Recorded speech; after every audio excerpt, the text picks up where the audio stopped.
Éric puis sa famille, c'était ici quand on est arrivé. Nous, on est venus ici en 1982. Puis eux étaient déjà ici depuis plusieurs années. Je présume qu'Éric est né ici, là. Puis son père et sa mère, c'est des gens de Saint-Isidore. Puis c'est du bon monde, parce que je sais, ma mère vient de là. On a ça en commun. Yvon Godin puis Yvette Duclos, c'est des gens qui étaient impliqués dans la communauté ici. C'est des gens qui ont des belles valeurs, puis je suis certain qu'ils les ont transmises à leurs enfants. Puis Éric a grandi avec nos enfants à l'école Sainte-Anne. Il se trouvait être entre deux de nos garçons, Keith et Pierre, puis on les voyait souvent dans les parties de piscine, puis tout ça, puis ils venaient chez nous, puis c'est des jeunes qu'on a vu grandir. Quand je suis arrivé au Nouveau-Brunswick, après avoir enseigné dans d'autres parties du Canada, je m'ai engagé quasiment tout de suite. Je pense que ma deuxième année ici à l'école, j'étais devenu représentant d'école au niveau du Cercle 13S. J'ai fait ça pendant longtemps et ensuite, je suis devenu président du Cercle, puis éventuellement membre du conseil d'administration et juste en montant les échelons, si vous voulez. Pour moi, j'ai toujours été intéressé dans l'aspect associatif et syndical. En tout cas, c'est toujours quelque chose qui m'a intéressé. Éric, comme enseignant, c'est toute une personnalité. Et Éric était adoré des élèves, adoré des membres du personnel et des parents aussi. Clown, il est de nature sérieuse, mais avec les élèves, on dirait les choses sérieuses étaient sérieuses, mais très capable de faire des à côté, faire des petites farces, des petites jokes, rendre ça plus léger. Puis il avait le tour aussi de rendre sa matière intéressante. Il était passionné de l'enseignement, mais il voulait vraiment faire une différence auprès des élèves. Bien, Éric, c'est d'abord un ami, un confident, quelqu'un avec qui j'ai lié des liens assez rapidement. Notre passion commune pour l'AEFNB, pour améliorer la condition de travail des enseignants a toujours été au cœur de nos discussions. Puis c'est sûr qu'on a aussi une relation d'amitié, mais Éric et moi, c'est des heures passées à la suite pour refaire le monde, refaire le système scolaire au complet. Donc, c'est des beaux souvenirs. Et Éric, c'est un ami, puis c'est une personne pour qui j'ai beaucoup de respect, puis que j'aime beaucoup.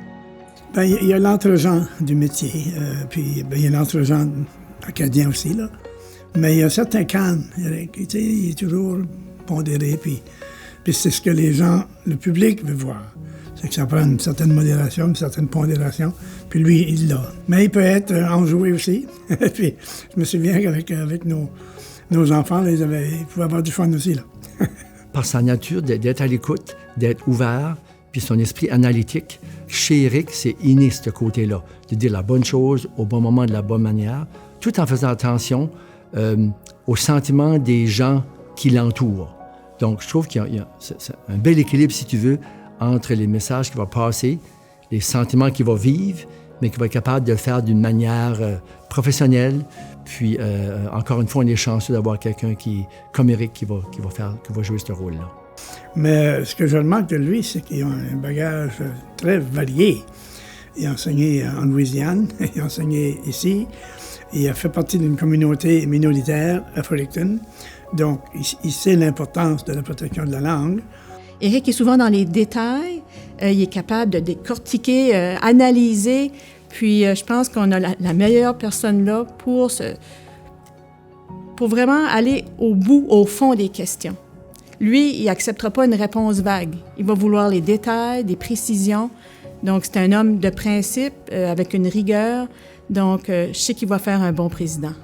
J'aimerais qu'on puisse dire qu'après mes 2 ans, que la FNB a fait du chemin au niveau de la profession enseignante et qu'on est en meilleure position qu'on était quand je suis arrivé. Pour ma part, Éric, ça serait de te souhaiter bonne chance puis de te dire que tu vas être extrêmement bien entouré. Le personnel des 2 associations, NBTA, AFNB, et de l'organisme parapluie, la Fédération. Vous avez une équipe ici qui est formidable. Puis bonne chance, puis bravo, petit bonhomme. Premièrement, merci d'avoir été à notre école. Merci d'avoir été un bon enseignant, un bon ami. Merci d'avoir été dans nos vies. On sait que tu as la cause des enseignants et enseignantes à cœur, tatouée sur le cœur.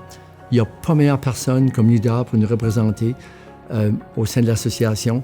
On est fiers de toi déjà, mais on est garanti que tu vas faire un bon travail. Puis encore une fois, il n'y a pas meilleure personne que toi pour défendre nos droits puis montrer aux gens comment que la profession est importante. C'est la personne toute désignée pour ça. Éric, d'abord, je tiens à te féliciter pour ton accession à la présidence de l'AEFNB et à la coprésidence de la Fédération également. Tu sais, un mandat de 2 ans, ça passe rapidement. Profites-en au maximum. Sois à l'écoute des membres.